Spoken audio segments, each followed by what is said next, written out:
the Dixie Fieldhouse historical record. I wouldn't have missed it for the world. As a young man growing up in southern Missouri, I never got to see my beloved Detroit Pistons play in person. But the palace in the north, full of basketball kings and heroes, drew me near. From an early age, I recognized the Pistons as something that sports had lost.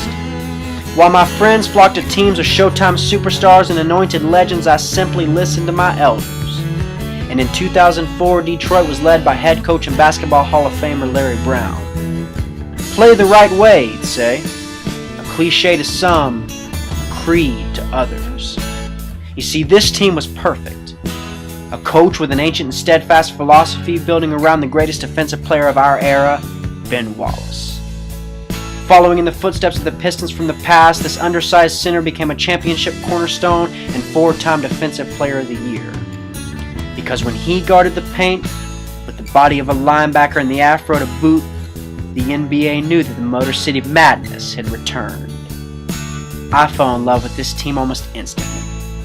Chauncey Billups, Rip Hamilton, and Tayshaun Prince. But little did I know that this franchise had done this all before. For in the rafters of the Palace at Auburn Hills hung two banners of retired jerseys.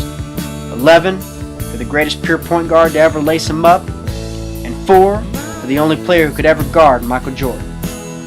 Their names were Isaiah Thomas and Joe Dumars, but most called them the Bad Boys. Along with the goon squad of Lambeer, Mahorn, and Rodman, this team carried that moniker as a statement that on the court, even after the whistle, we were not your friends.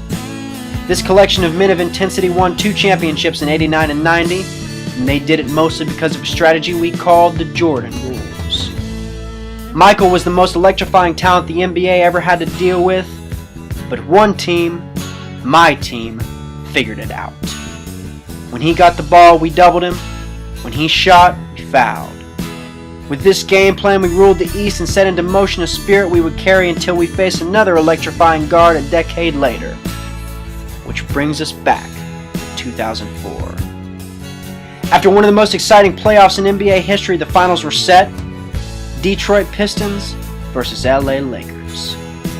Joe Dumars was still around. In fact, he was the architect and general manager of this new Pistons team based on the old model. But we thought the Lakers wouldn't go down easy.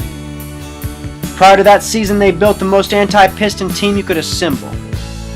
In the era of super teams, people forget that first one. Because in an effort for 2 basketball lifers to finally get a ring, Karl Malone and Gary Payton joined Shaq and Kobe in Hollywood. That's not how you do it.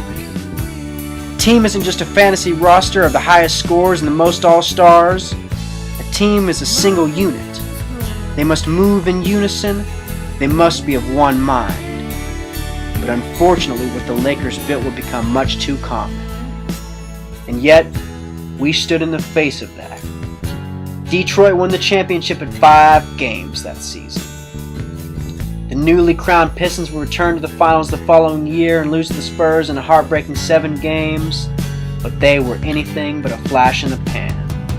6 consecutive years we made the Final Four of the NBA in the form of the Eastern Conference Finals, and this team was very much the Bad Boys Reborn. As passionate sports fans know, however, these leagues operate as a business and players don't last forever. Joe was an executive that took risks, many that paid off, and many that didn't. He would eventually move on from our team in a formal capacity, but not before we let him know what he meant to our legacy. Ben got his moment in the sun and signed a major free agency deal with the Bulls, and Chauncey went home to Denver. The Pistons, who were once the class of the East, gave way to LeBron, the new face of the game, and fell back as all teams do when they have to rebuild. But there, at a crossroads of team history, a major decision was made. A franchise identity is incredibly valuable, and not many organizations have one. The Pistons have always held on to theirs, defensive juggernauts. This continues with a young man by the name of Andre Drummond. And it's so fitting that he was there on the team on a very special night in 2016. As the fans and owners look forward to the future, we assess how to honor the era that brought me in. A Against a Warrior squad that represents everything we don't, the team scheduled a night to honor Ben. With my racing heart beating in the arena, we hoisted his number to the rafters and demolished a team that would go on to win 73 games. Once again, I wouldn't have missed it for the world. Detroit!